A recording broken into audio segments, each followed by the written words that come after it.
Bismillahirrahmanirrahim. Assalamualaikum warahmatullahi wabarakatuh. Alhamdulillahi rabbil alamin. Wa afdalus salati wa atammut taslimi ala sayyidil mursalin nabiyyina Muhammadin wa ala alihi wa sahbihi ajma'in, amma ba'd. Jamaah salat subuh yang dirahmati oleh Allah Subhanahu wa taala, alhamdulillah di minggu terakhir bulan Sya'ban ini kembali Allah perjumpakan dan kumpulkan kita di majelis ilmu, majelis yang insyaallah menjadi salah satu wasilah dipermudahkannya kita menuju surganya Allah Subhanahu wa taala. Karena kata baginda Muhammad sallallahu alaihi wasallam, "Man salaka tariqan yaltamisu fihi ilman, sahhalallahu lahu bihi tariqan ilal jannah." Barang siapa yang menempuh perjalanan mencari ilmu, maka Allah akan permudahkan ia untuk masuk ke dalam surganya Allah Subhanahu wa taala. Insyaallah, amin ya rabbal alamin. Salawat beriring salam terlimpah curahkan kepada suri tauladan kita baginda Muhammad sallallahu alaihi wasallam. Semoga kita semua bisa menghidupkan sunnahnya dalam kehidupan pribadi, bermasyarakat, zahir dan batin, dan kelak kita semua insyaallah mendapatkan syafaatnya yaumul qiyamati, amin ya rabbal alamin. Jamaah sekalian yang dirahmati oleh Allah Subhanahu wa taala, seperti biasa menjelang puasa atau bulan-bulan penting dalam syariat kita, selalu ada beberapa informasi yang disebar di via WA ataupun YouTube yang kami diminta untuk mengklarifikasinya. Ustaz, benar enggak ini Ustaz? Mak mano ini Ustaz? Hadisnya mak mano ini Ustaz? Sering kali, dan sehingga tadinya kami mau melanjutkan kajian khasais, tapi sangat penting karena ini berkaitan dengan ibadah puasa, terutama di bulan Ramadan. Sehingga kami akan coba juga menjawab beberapa pertanyaan itu, dan semoga juga bisa meluruskan apa yang seharusnya diluruskan.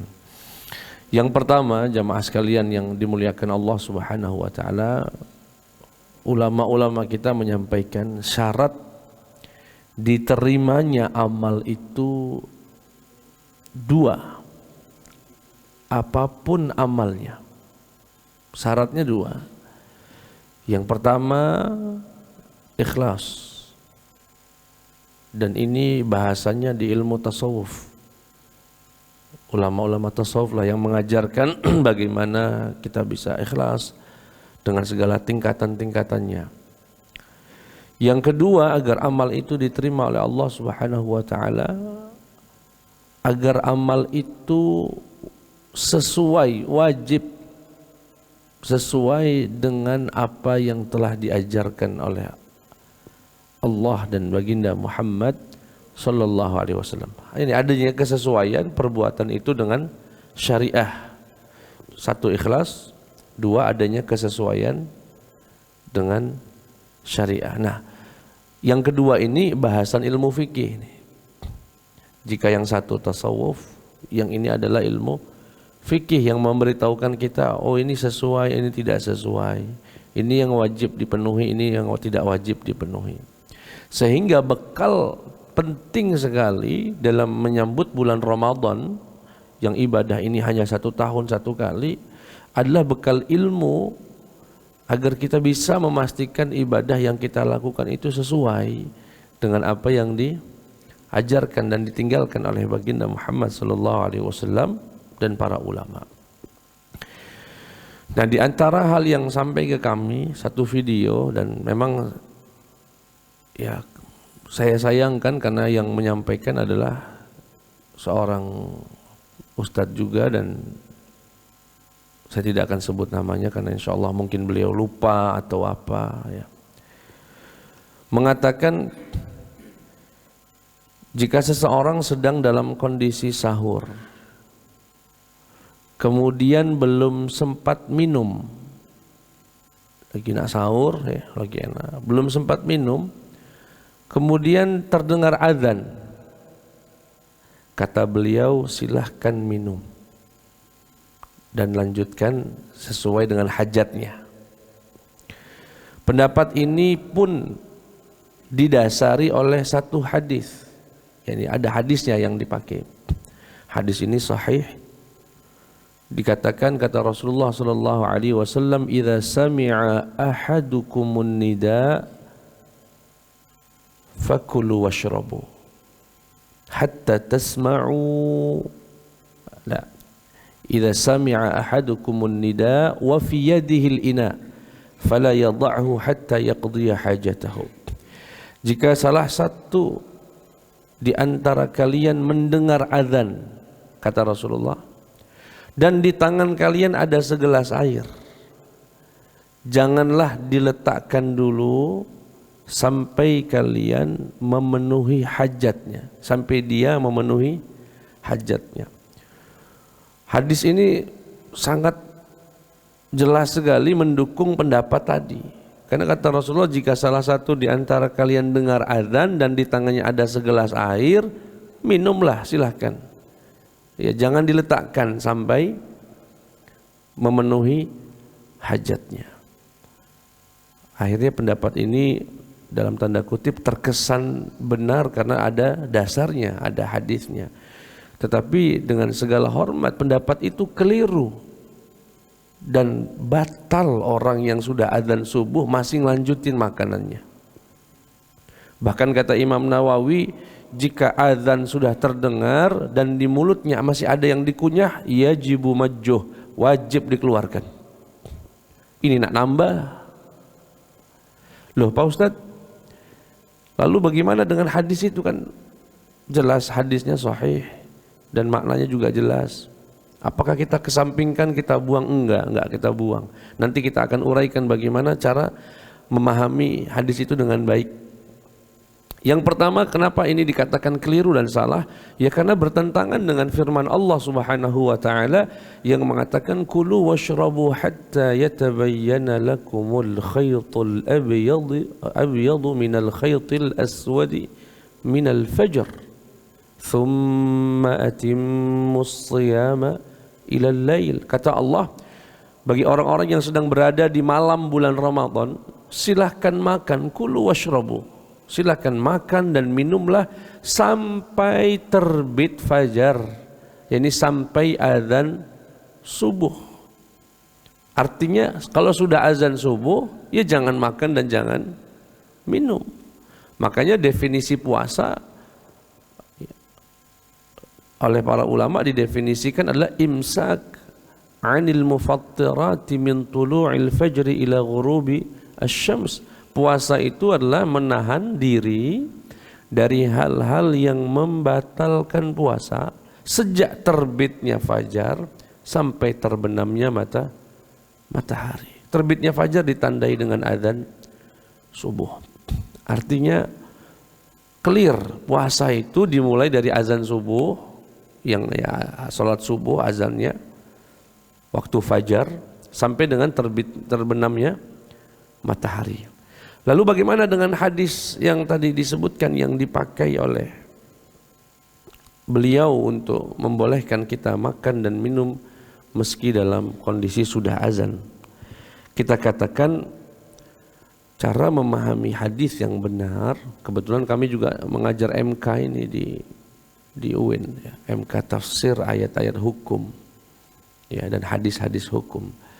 Salah satu metodologi yang tepat dalam menafsirkan Al-Quran ataupun hadis adalah dengan mengumpulkan semua redaksi hadis yang berkaitan dengan masalah itu. Enggak boleh ngambil satu kemudian dia simpulkan. Kalau yang ngambil satu kemudian disimpulkan, Itu bahasa usul fikihnya ijtizai, yakni prematur lah, belum sempurna gitu ya, masih prematur Pak. Nah bukan kebetulan ketika kita cari dasar lain atau dalil lain untuk memperjelas itu, rupanya ada hadis yang bisa memperjelas makna hadis yang pertama tadi. Rasulullah sallallahu alaihi wasallam bersabda, dan ini dalam riwayat Imam Abu Dawud, disebutkan inna bilalan yu'adzinu bilailin kulu washrabu hatta tasma'u adzana ibni ummi maktum atau kama qala alaihi salatu wassalam. Kata Rasulullah, sesungguhnya Bilal itu kalau azan malam, kalau kalian dengar azannya Bilal, makan dan minumlah sampai kalian mendengar azannya sahabat Abdullah bin Ummi Maktum. Begitu kata Nabi. Kalau dengar, sesungguhnya Bilal itu kalau azan malam, kalau dengar azannya Bilal, makan dan minumlah sampai kalian mendengar azannya Abdullah bin Ummi Maktum. Artinya apa? Rupanya Rasulullah itu punya dua muadzin. Muadzin yang pertama namanya Bilal bin Rabah. Muadzin yang kedua namanya Abdullah bin Ummi Maktum. Nah, Bilal ini kalau azan sejam kurang lebih sebelum subuh. Sedangkan Abdullah bin Ummi Maktum adalah muadzin tepat saat sholat subuh. Ya, kalau Bapak Ibu umrah, haji, masih azan 2 kali itu kalau malam. Ya, azan sejam kurang lebih sebelum subuh, kemudian azan lagi pas azan subuh. Nah, yang pertama itu namanya azannya Bilal itu, Pak. Yang kedua azannya Abdullah bin Ummi Maktum. Dan itu masih berlaku di Arab Saudi sana. Nah, karena di Indonesia ini azannya cuma sekali, kebanyakan ya. Itu azannya cuma sekali, yaitu azannya siapa, Pak? Azannya Abdullah bin Ummi Maktum. Artinya apa? Ya kalau sudah azan di Indonesia ini, ya berhenti makan minum itu, Pak. Dari sini bisa disimpulkan hadis yang pertama tadi yang kata Nabi, jika kalian mendengar azan makan minumlah. Jika kalian mendengar azan dan di tangan kalian ada segelas air, makan dan minumlah. Yang dimaksud adalah azannya Bilal,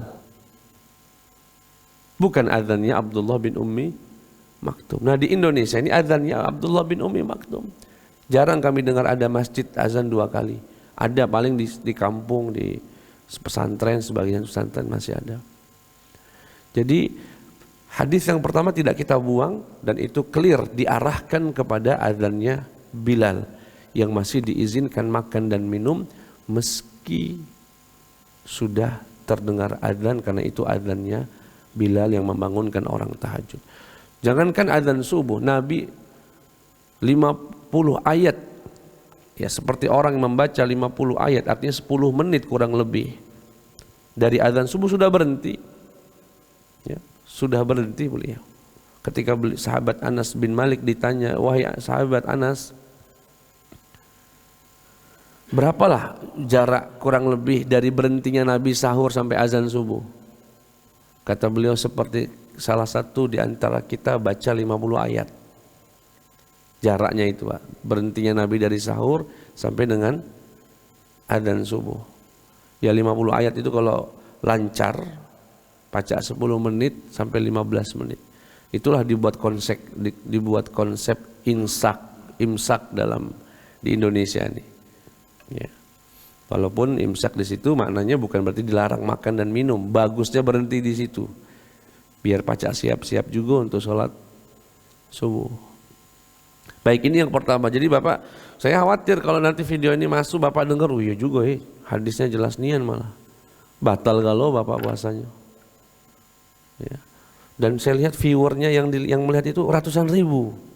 Waduh, kalau itu diikuti pacak batal wong 100.000 wong. Ya. Jadi sampai selesai, sampai azan subuh saja. Yang kedua, ini berkaitan dengan membayar hutang puasa. Ibu-ibu, sering kami punya majelis ibu-ibu bertanya, Bu, lah bayar hutangnya galau? Alhamdulillah Ustaz, kami lah bayar fidyah galau. Nah, itu alhamdulillah kami lah bayar fidyah. Lah puasanya tidak dibayar. Lah sudah Pak Ustadz pakai fidyah. Nah, ada kekeliruan ini Pak. Kekeliruannya di mana? Orang yang punya hutang puasa kemudian diminta hanya membayar fidyah itu cuma 2 orang Pak. Jadi orang yang tidak puasa di bulan Ramadan itu, di luar bulan Ramadan ada 3 kemungkinan. Bayar puasa saja, qadha saja, atau qadha plus fidyah, atau fidyah saja. Nah yang fidyah saja, yang nggak perlu bayar puasa, cukup dengan bayar fidyah saja, itu hanya 2 orang, nggak ada yang ketiga. Siapa beliau ini Ustaz? Yang 2 orang ini adalah orang yang tua renta. Tua renta tak sanggup lagi berpuasa, maka orang ini cukup bayar fidyah dan nggak perlu puasa. Fidyah itu berapa Ustaz? Kurang lebih 7 ons beras. 7 ons beras, 6,8 sebenarnya, anggaplah 7. Jadi kalau 30 hari itu ya 21 kilo. Kalau harganya sekarang 12.000, ya 250 ribuan lah. Murah sebetulnya Pak ya. Setahun pula kesempatan bayarnya sampai ketemu Ramadan yang berikutnya. Itu yang pertama, orang tua. Yang kedua adalah orang yang sakit berkepanjangan dan gak sembuh sampai permanen gitu. Gak sembuh sampai meninggal. Saya dulu ada pertanyaan untuk orang yang punya penyakit asma itu Pak. Asma yang pakai alat apa namanya? Bantu napas semprot. Dalam bahasa Arabnya alat itu disebut dengan bakhakhah ri'awiyah. Ini alat bantu nafas. Itu membatalkan puasa karena secara ilmiah dibuktikan ada percikan air yang pasti masuk sekian mili. Dan itu ditanyakan kepada guru kami Syekh Ali Jum'ah, ya batal. Kemudian dia mengatakan, ya kalau batal berarti saya batal terus dong. Karena memang nggak mungkin saya nggak pakai ini. Udah ketergantungan dan pasti pakai. Di luar Ramadan pun saya pakai ini, lalu saya nggak bayar hutang. Sedih dia Pak, sedih dan takut dosa. Kata beliau, justru kamu itu enak, seperti kamu itu nggak ada wajib puasa. Bayar fidyah 21 kilo selesai. Enak malah sebetulnya. Tapi naudzubillah, sehat gak lo Pak ya? Jangan enak laju pengen sakit itu.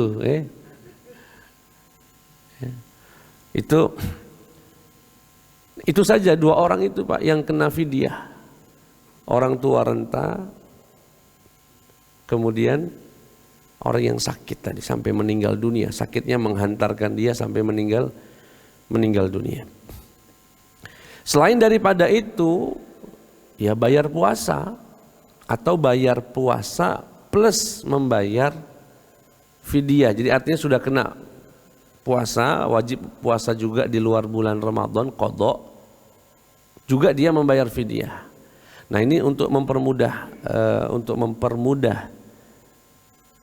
memahaminya, kami berikan satu kaidah Pak, dobit namanya ya, kaidah, semoga bisa dipahami. Begini Pak kaidahnya, siapapun yang membatalkan puasa demi keselamatan orang lain, dia batalkan puasa demi keselamatan orang lain, maka orang ini terkena qadha plus fidyah. Sekali lagi, siapapun yang membatalkan puasanya bukan kepentingan pribadi tapi untuk orang lain, maka orang ini di luar bulan Ramadan bayar puasa plus membayar fidyah 7 ons per harinya kurang lebih.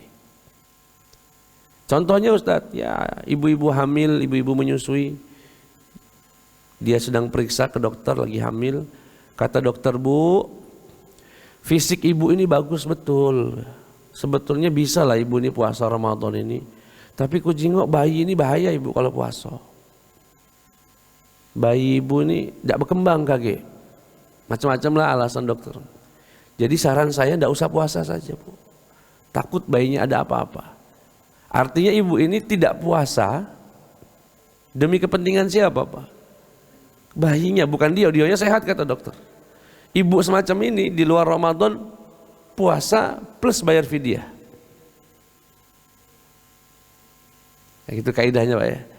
Atau yang menyusui.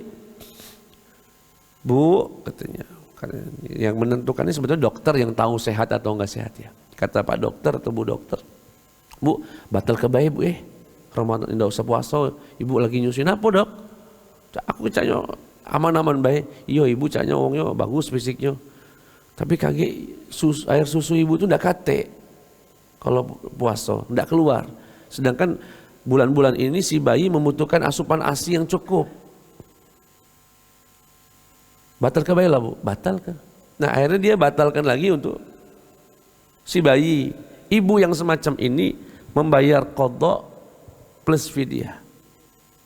Tapi kalau sebaliknya, Bu, batal ke bayi Bu ya puasanya. Kenapa dok?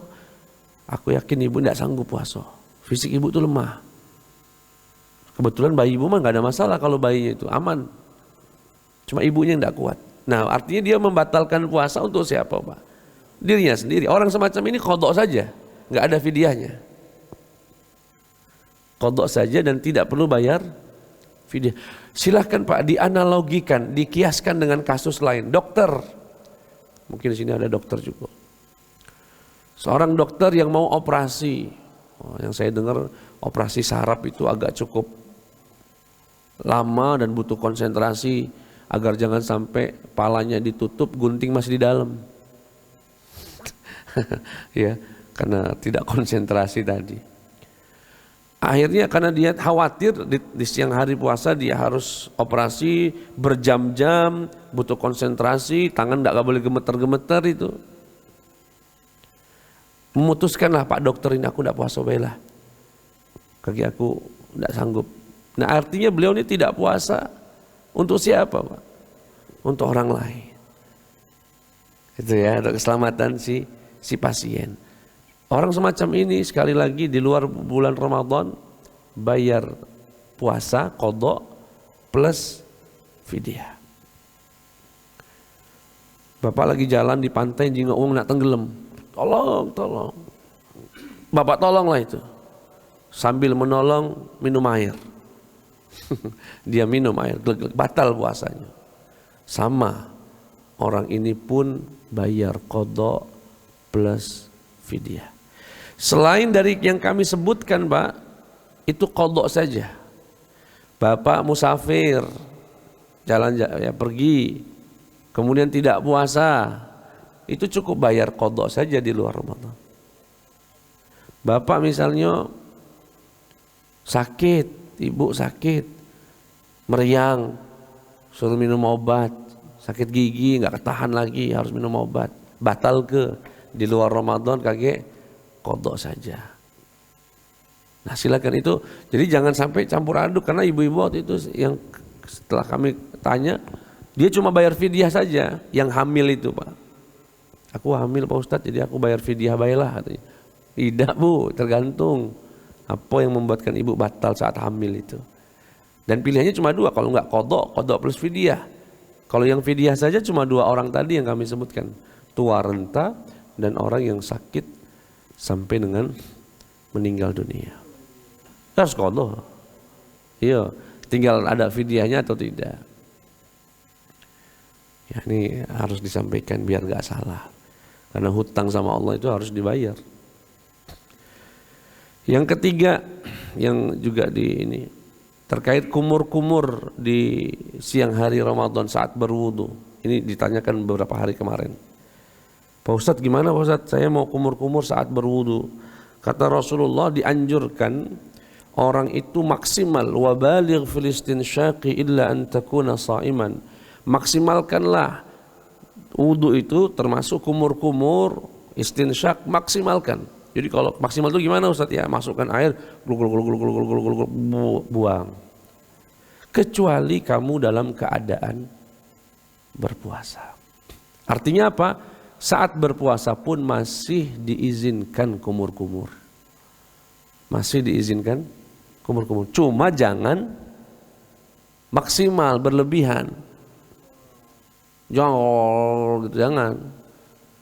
Cukup sekali sajalah. Masukkan, putar, buang. Ya, buang. Tapi Pak Ustadz, aku ini tipikal wong yang kalau kumur pasti ketelan tuh lah Ustadz. Nah, kalau mah itu, enggak usah kumur-kumur. Lanjut baik langsung wajah saja. Toh kumur-kumur pun hukumnya kedudukannya sunnah.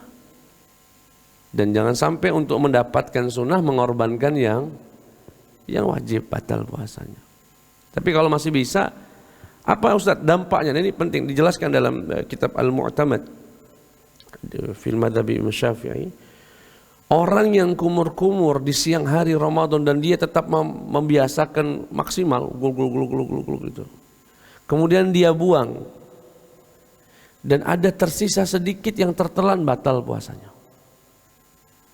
Tetapi kalau orang tidak maksimal, artinya dia menjalankan anjuran Rasulullah, dia kumur sedikit saja, dibuang semaksimal dia. Tetapi rupanya masih ada yang tertelan, tidak batal puasanya. Karena dia sudah menjalankan apa yang diarahkan oleh Nabi Muhammad Sallallahu Alaihi Wasallam. Namun apa boleh buat? Dia sudah buang juga, tapi masih ada yang tertelan. Jadi kumur-kumur Bapak Ibu silahkan kalau masih mau dilakukan dengan syarat tidak berlebihan.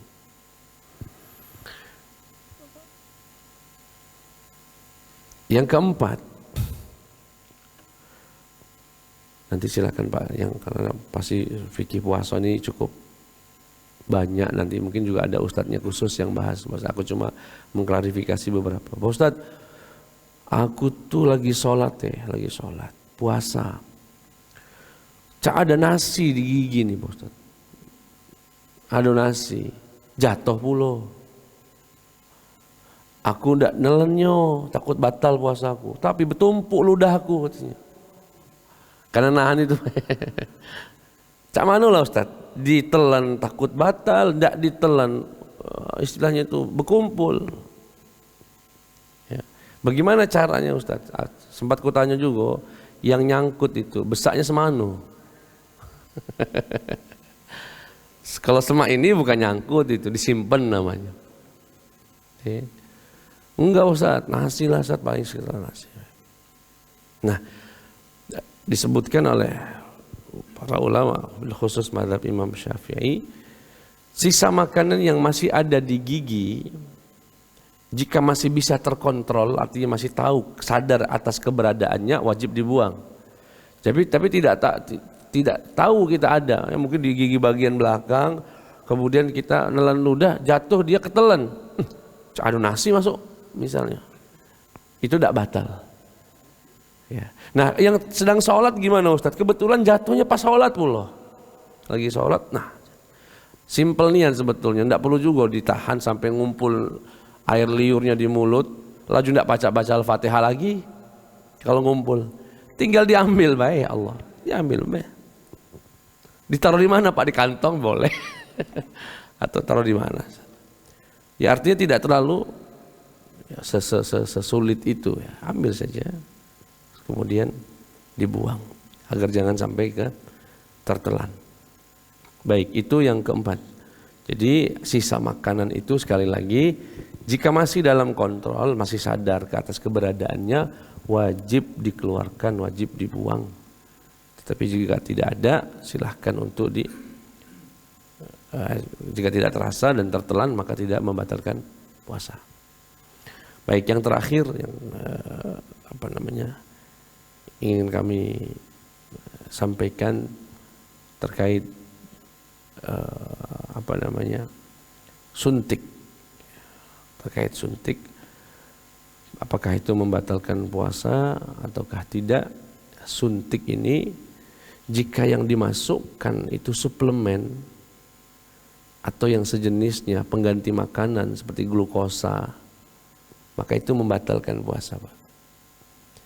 Tapi jika itu suntik penyakit, obat, yang disuntikkan, maka itu tidak membatalkan puasa. Yes. Karena ada banyak suntik suplemen biar kuat misalnya, minum vitamin C misalkan, ada juga disuntikannya. Laju tidak terasa lagi puasa dia, karena sehat dan kuat. Sudah sesederhana itu terkait tentang suntik. Mungkin sampai di sini jamaah ada kasus-kasus tertentu yang ingin ditanyakan, diklarifikasikan, dipersilahkan.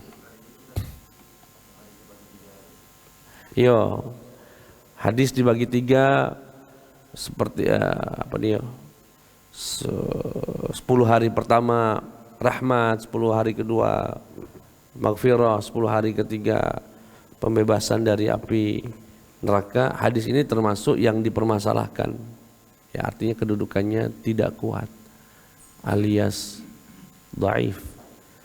Nanti kalau Bapak punya rezeki, kita punya ulama besar dalam bidang hadis di Indonesia, Profesor Dr. Mustafa Ya'qub almarhum. Ya. Beliau punya buku itu, hadis-hadis bermasalah di bulan Ramadan.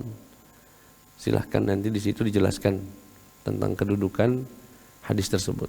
Termasuk hadis yang barang siapa yang bergembira dengan datangnya bulan Ramadan, maka Allah haramkan jasadnya dari api neraka. Itu pun termasuk yang bermasalah, walaupun dalam fadailul a'mal selama hadisnya tidak lemahnya terlalu, tidak ada masalah. Untuk sekedar motivasi dia misalkan, ya, untuk semangati dia. Tetapi jangan dinisbatkan itu kepada baginda Muhammad sallallahu alaihi wasallam. Yang pertama itu tidak termasuk, Pak Haji. Karena safar itu bukan dalam rangka keselamatan. Selamatannya kayak dokter juga. Kalau safar dia hanya dikenakan kewajiban mengqadha, tidak kena fidyah. Walaupun safarnya nggak capek, Pak. Ke Jakarta apalah capeknya pakai pesawat. Itu boleh kalau mau memilih untuk tidak berpuasa.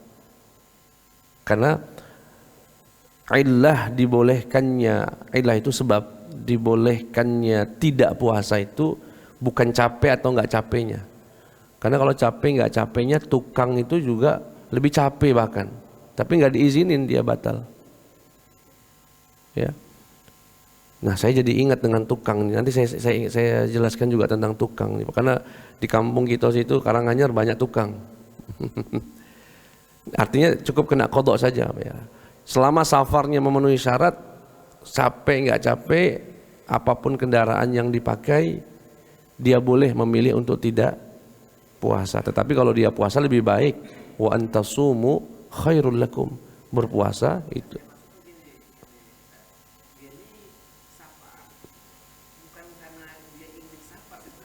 Iya.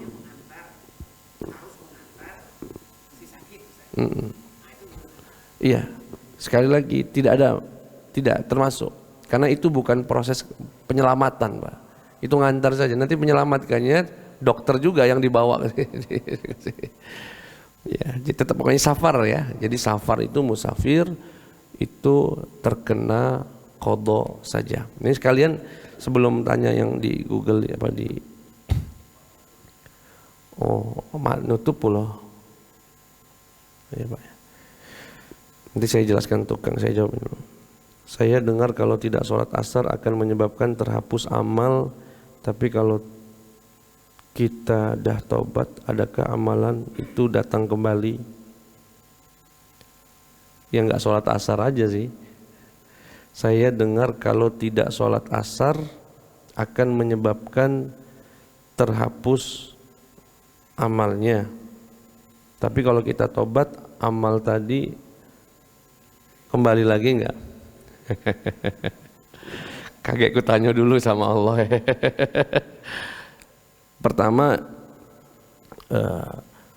dosa-dosa itu, ini tentang sholat ya, enggak hanya sholat asar.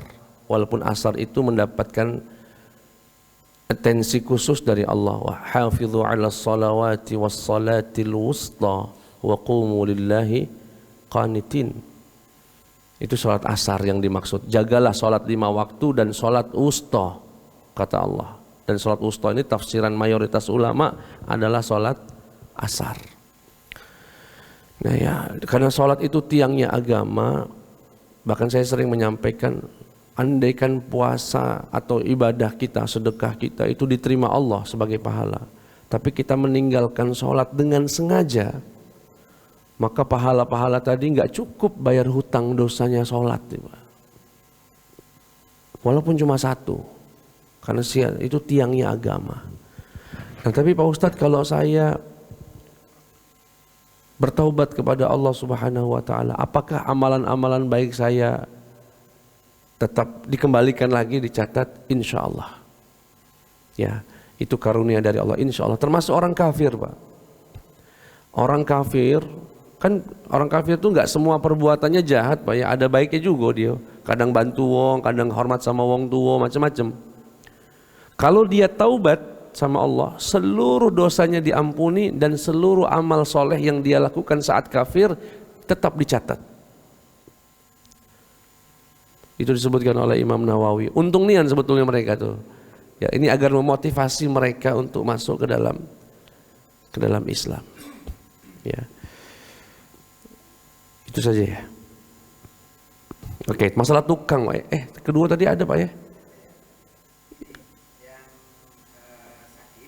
Oh iya, gimana? Gini Pak, kalau ada orang sakit, dia sehat sekarang, puasa 15 hari sehat, tahu-tahu sakit 5 hari kah?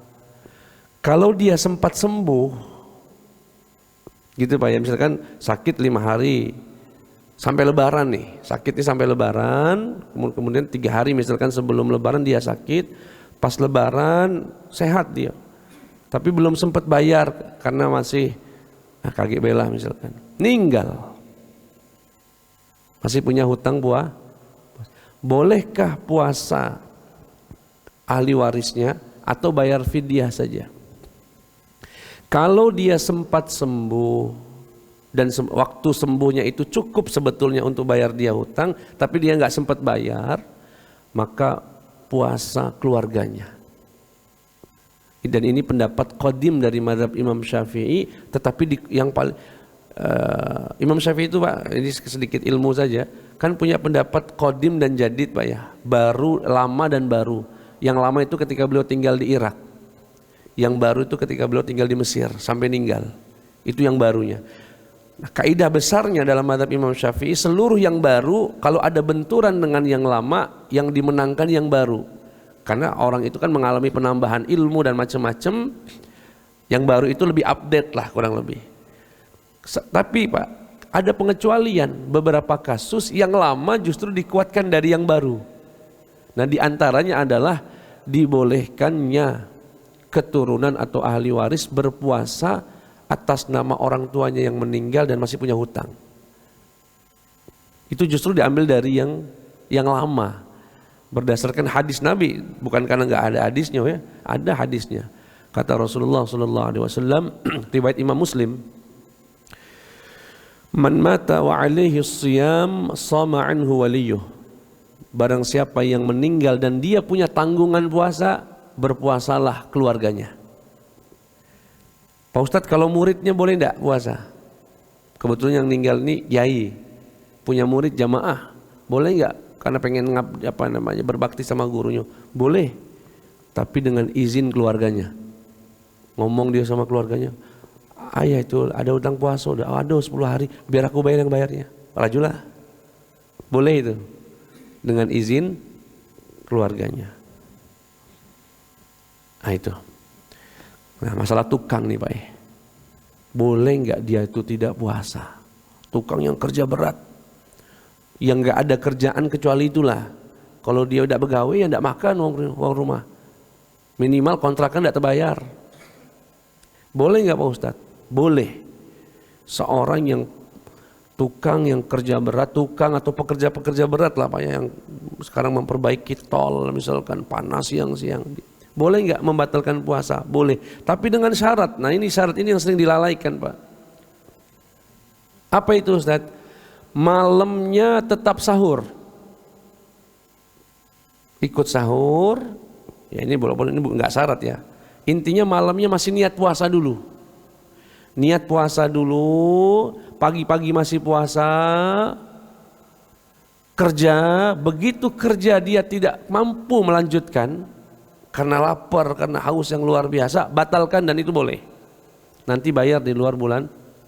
Bukan dari malam memang nggak puasa, pagi-pagi lah ngopi, gawe bayar belum. Kenapa Pak Ustadz? Banyak kemungkinan sudah berangkat kerja ke tempat mau bangun rumah misalnya, sampai di sana bahan bangunan nggak ada. Kata yang punya rumah, Pak hari ini libur dulu ya. Nah akulah batal. Nggak boleh Pak, karena ya masih banyak kemungkinan.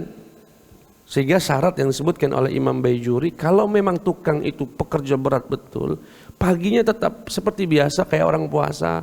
Kalau mau ikut sahur ya silahkan, niat puasa sampai jam 10 apa jam 11 atau jam 1 siang. Kapan dia nggak sanggup baru batalkan. Dan itu diizinkan oleh syariat. Dan cukup ganti puasa. Termasuk tukang panggul di pelabuhan, tukang ngecor di aspal. Aku nih balik ke Lampung jingok uang siang-siang Pak ya, oke. Ngerapih ke aspal beton itu, wih panas nih kata. Luar biasa. Itu kalau di bulan Ramadan wajarlah dianggap jihad fisabilillah mereka itu. Demi makan, menafkahi orang, anak-anak dan keluarga. Gitu Pak ya, jadi sampaikan kalau Bapak punya, saya kan waktu itu lagi bangun sesuatu, bulan Ramadan pula, tukangnya tak suruh nak galak berhenti, enggak lanjut Pak Ustadz. Kunjuk tahu kalau malam sahur sahur, aku ndak kate njuk makan, kate minum, kate. Kalau siang merasa ndak mampu, kataku terserah Pak, nak batal boleh, nak berhenti aku gaji setengah hari. Rupanya sanggup dia. Tapi kita sampaikan itu agar jangan sampai membatalkan sejak di malam hari. Wallahu taala a'lam. Iya. Buat junub. Ini hebatnya para ulama atau para bahkan sahabat ya, sahabat Nabi Muhammad SAW. Di dalam surat Al-Baqarah 187 itu Pak, bunyinya silahkan makan, minum, termasuk izin juga untuk berhubungan suami istri di malam Ramadan. Tadi malam sudah Pak ya. Ya, makan, minum, termasuk berhubungan sampai azan subuh. Jadi kita diizinkan makan, minum, berhubungan sampai azan subuh. Kata para ulama, ketika Allah mengizinkan berhubungan sampai azan subuh, itu artinya Allah mengizinkan kita berjumpa subuh dalam keadaan junub. Ya, subuh dalam keadaan junub. Artinya junub itu tidak membatalkan puasa. Pak Fazrul Fardiansyah yang ada di Malaysia, semoga sehat selalu, panjang umur. Tadi pertanyaannya sudah kami jawab, yang artinya betul kalau kita tidak meninggalkan sholat dosanya sangat besar, bahkan bisa tidak cukup pahala-pahala yang kita ada itu membayar tanggungan dosa meninggalkan sholat. Tapi kalau kita taubat, apakah amalan-amalan itu tercatat kembali? Insya Allah.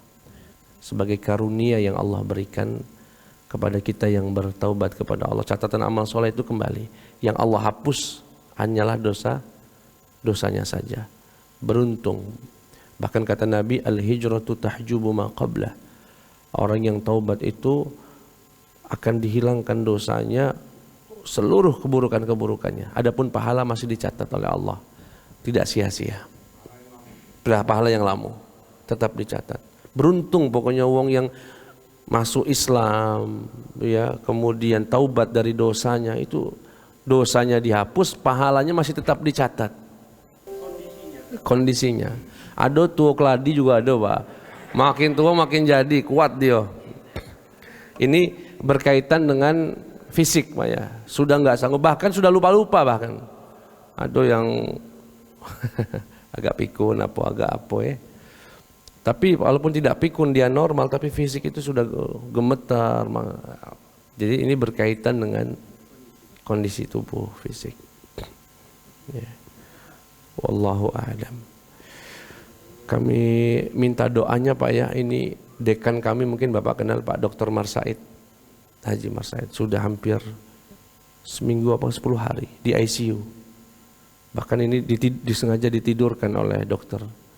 Fisiknya makin tidak sehat ya. Sudah hampir 10 hari mungkin di ICU. Belum ada kabar baik, perkembangan baik. Semoga Allah angkat penyakitnya. Ya Allah maafkan segala dosanya ya.